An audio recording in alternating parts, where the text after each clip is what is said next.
It's me, your girl Mary, and I just want to say hey out there to all you women survivors of homicide who are surviving, key word, surviving the impact of losing someone to violent crime. I want to let you know I'm thinking about you, and I know you're thinking about me, and I appreciate you. I am so excited. We have just about finished the second session of Melvin's mission supporting women survivors of homicide. It has been a wonderful, wonderful journey. These women, they're just so awesome. They come into my life and they're always saying like, oh Mary, thank you for the program. It's great. But they need to know how wonderful they are, how great they are, and what they do for me. It is just overwhelming. I can't even explain it to you guys. But I guess what I really wanted to talk about just for a moment today was I want to encourage all you women out there.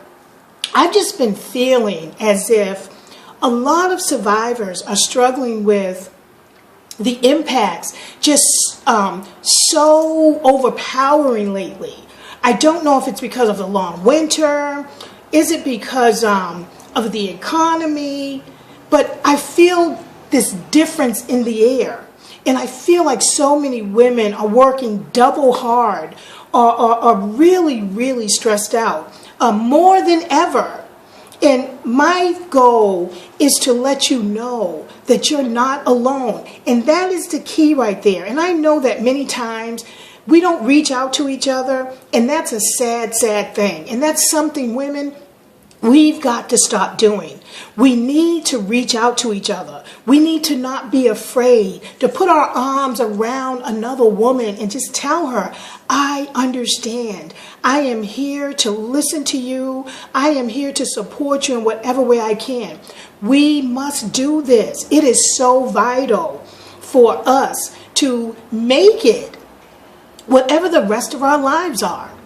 Yes, we are survivors. Yes, we are struggling.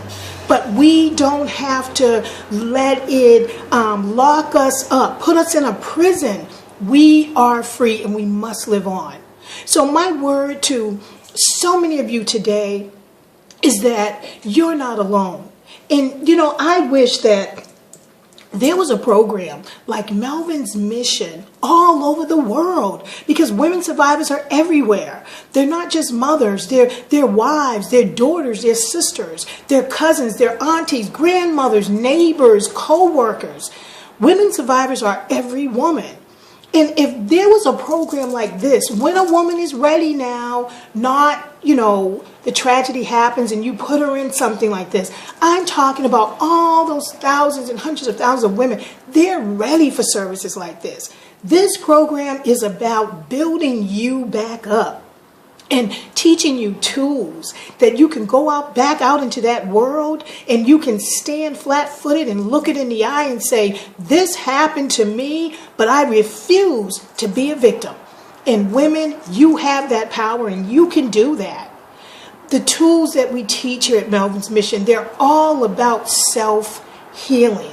This program is about you getting your life back, getting your personality back, finding goals, things that you've always wanted to do and were afraid to do, because there is life after death. Believe me, as you know, I know that. So I wanted to just share with you quickly, we are getting ready to start our third session of Melvin's Mission supporting women survivors of homicide. We'll be starting that third session in May, and I'm so excited about it. So I've gotten together the new brochures. A lot of the information is the same, but what I did change this time, I hope you can see it, is we're going to be doing a 6-week term, 6-week curriculum. So I'm finding that 6 weeks I think it'll work better. I think it's a little less stressful for the women. I think that 6 weeks is more rounded. So because of the curriculum. So I'm so excited about that. The new brochures, of course, have all the different things I teach here. And if I could just share quickly some of them with you, journal writing, awesome. You know, every weekend the women take their journals home and they write about their weekend.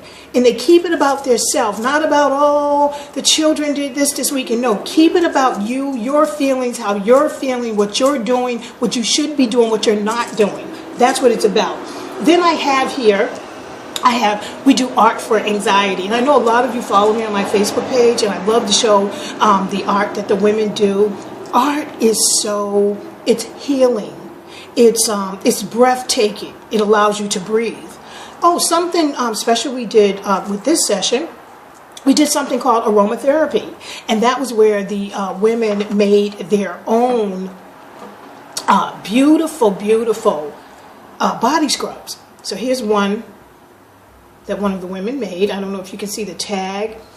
This is lemon and salt body scrub, and then we have the ingredients on the back, because you know, if you give these to someone, you don't want them to get sick if they're allergic to something. And then I love this. This is something else another woman did. I call this roll the dice, but really it's roll your day. And you take it, this dice type box, you roll it every morning across your bed, and whatever comes up on the top is what you do. This one says, eat chocolate. So each little thing that's on here is something to edify you, to make you feel good about yourself. Then we have the doorknobs that we did, the doorknob signs. And each woman took her own word, determination for this lady. And it means firm intention, firmness of purpose. And then on the other side is do not disturb. And the reason for that is, you know, you have those days you really don't want to be bothered. Here's a great artistic way to tell those children and everyone else in the house, when you see do not disturb on my door, do not disturb. Because you need some time. You need that minute to yourself. But I mean, the things that we teach are just awesome. They're wonderful. And we also have the Woman of Power biography.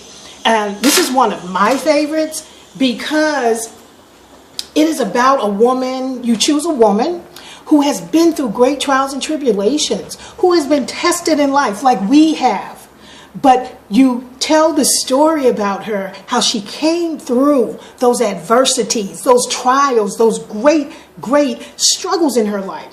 This woman did hers on Maya Angelou, if you can see that.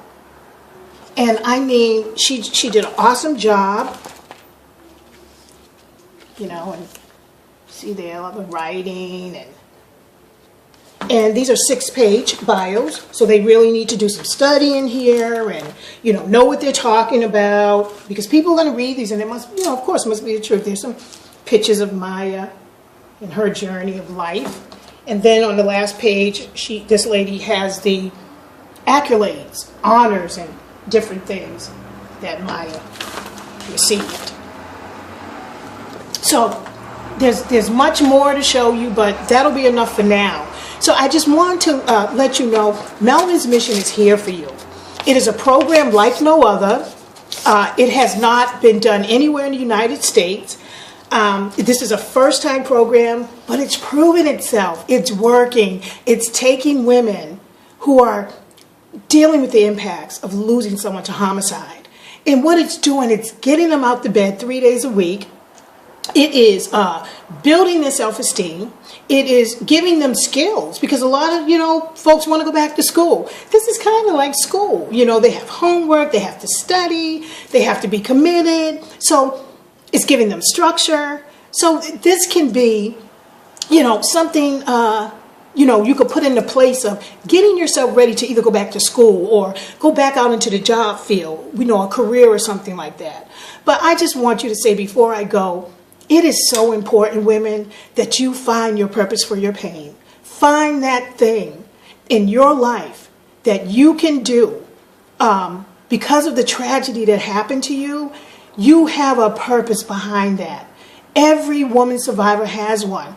And I want you to find yours. Because once you find it, you can work it. And when you work it, you'll start feeling better about yourself. And not only yourself, you will be helping and supporting other women survivors of homicide to feel better about themselves.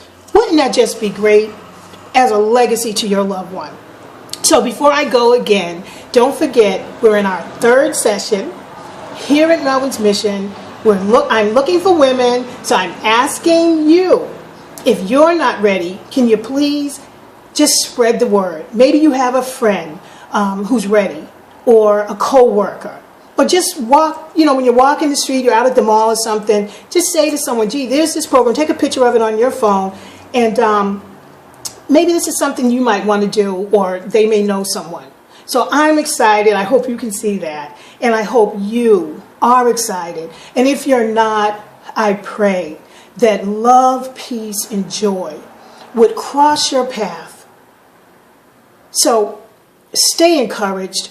Don't give up. You are not alone, and you are not forgotten about. So until the next time that we meet, I want to say, be empowered. And I am a homicide survivor.